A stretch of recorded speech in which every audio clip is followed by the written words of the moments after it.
Hello and welcome again to another video. This time we will discuss a problem under the isentropic process.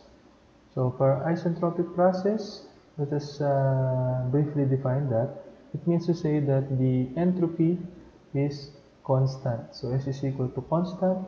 If we try to examine the temperature entropy curve, okay, so this is the temperature entropy curve, it will simply look like a vertical line, of course. So let's say this is point 1 and this will be point 2. Okay, so let's say that the temperature drops during the process.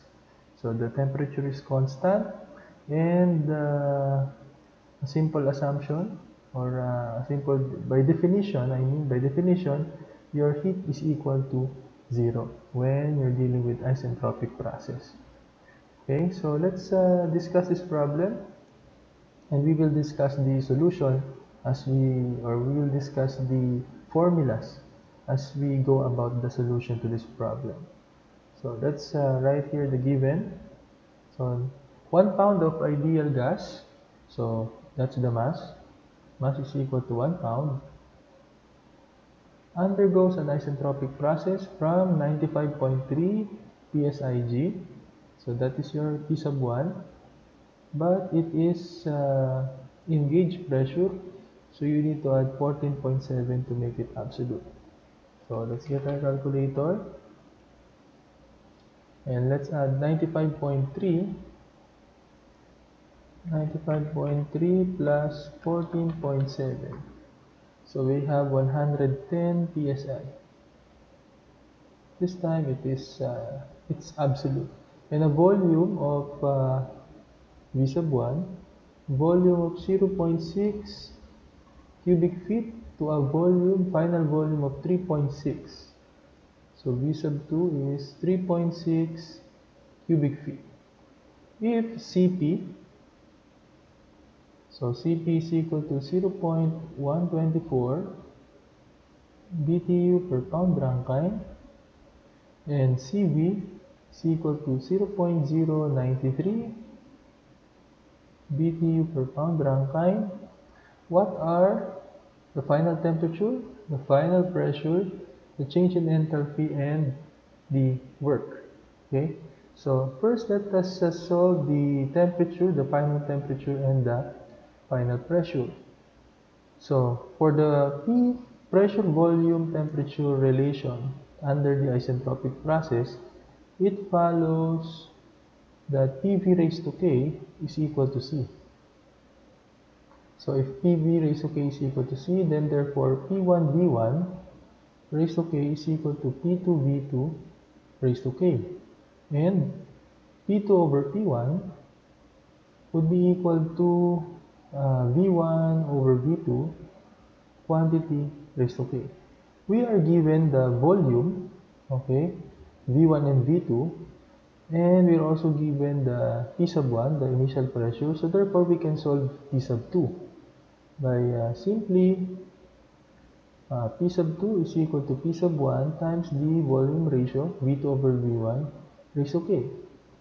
So we have P1, 110 psi, and then V sub 1, it's 0.6 cubic feet divided by 3.6 cubic feet raised to K. So what is K? K is the ratio of specific heat, and K is equal to Cp over Cv.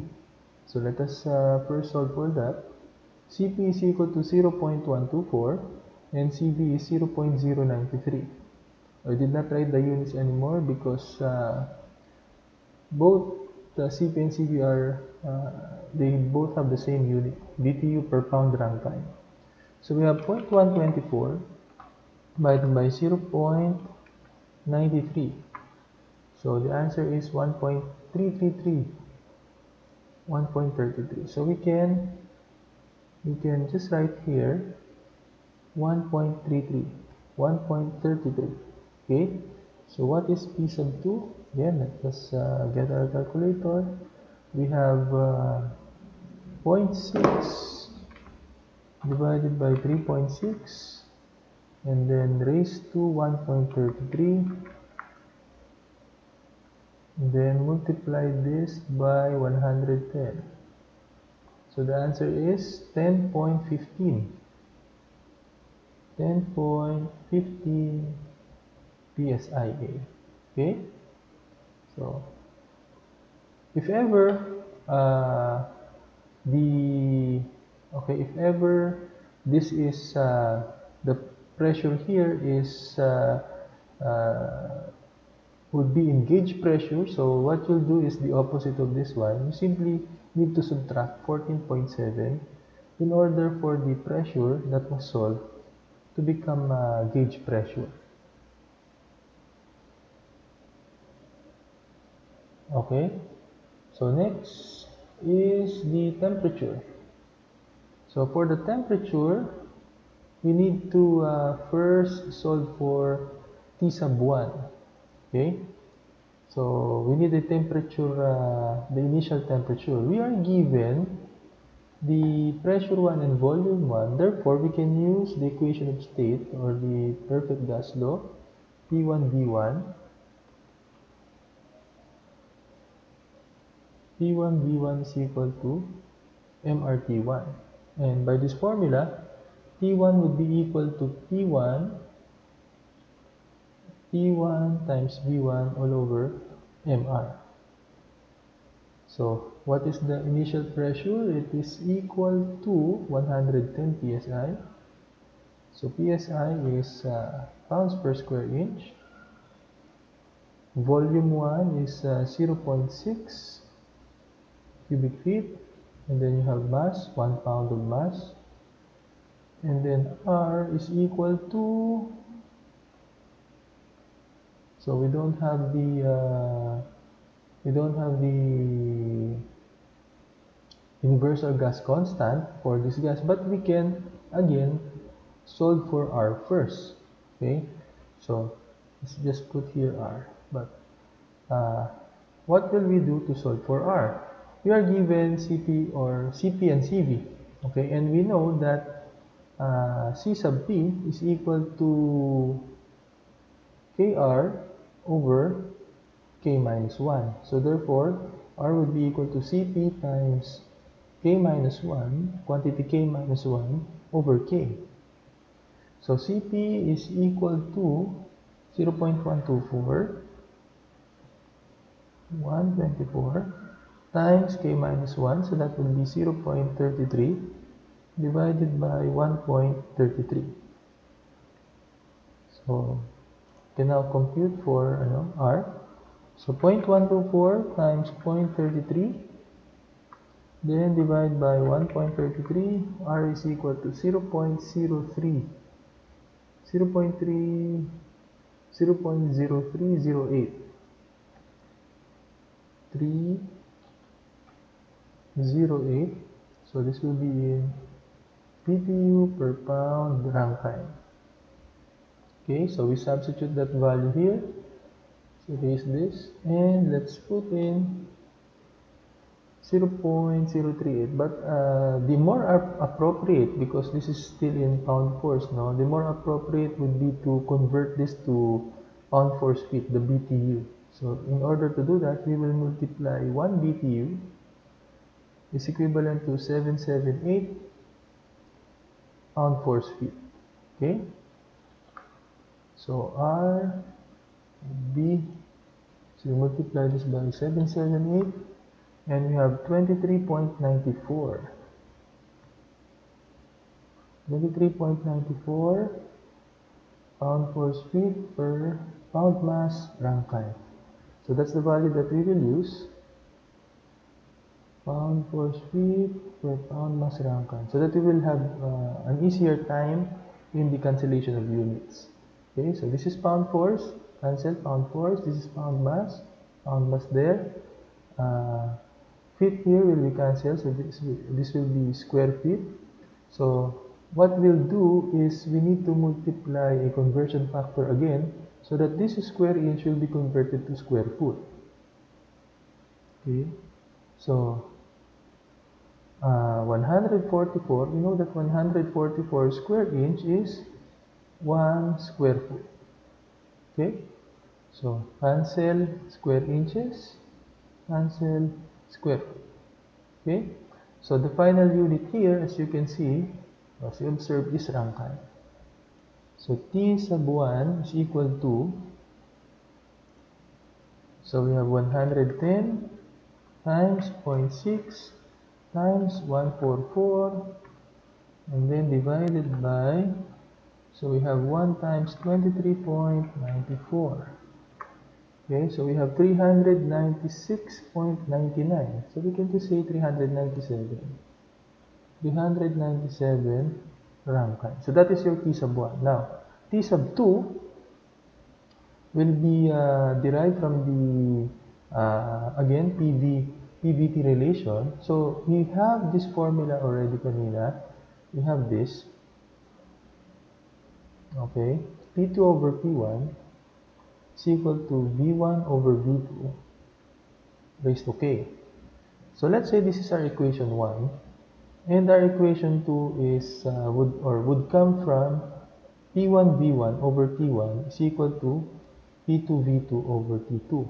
So this equation is still true, okay, and this is also true. So let's say I will get P2 over P1 from this equation. Then therefore I will have P2 over P1 is equal to V1 over V2 times T2 over T1. Okay, so let's say this is my equation 2. And if I substitute P2 over P1 to equation 1, I will now get V1 over V2 times the quantity T2 over T1 is equal to V1 over V2 raised to K. And so therefore, T2 over T1 is equal to V1 over V2 raised to K minus 1. So we now have a new formula, okay, a derived formula between the temperature and volume. So we can go ahead and solve for T2. T2 is equal to T1 times V1 over V2 raised to K minus 1. Okay, so we have T1, that's what we have solved, 397 Rankine, times V1 over V2, so that's 0.6 over 3.6, and then K minus 1 is 0.33. So what is T2? Let's get the calculator here. So we multiply this by the ratio of 0.6 divided by 3.6 divided by 3.6. 3.6 close quantity raised to 0.33. So the answer is 219.78. So 219.78 Rankine. Okay, so we now have the final pressure and the final temperature. So we'll just put a check mark. Now what is the change in enthalpy? So the change of enthalpy for an isentropic process is, the formula is mCp times delta T, or the change in temperature. So we already have the mass, 1 pound, and then Cp is equal to 0.124. Okay, that's given. 0.124 BTU per pound mass Rankine, and then T sub 2 is equal to 219.78 minus 397. Okay, so this is in Rankine. So let us do cancellation of units first. Rankine is cancelled, almost is cancelled, and the final unit is BTU.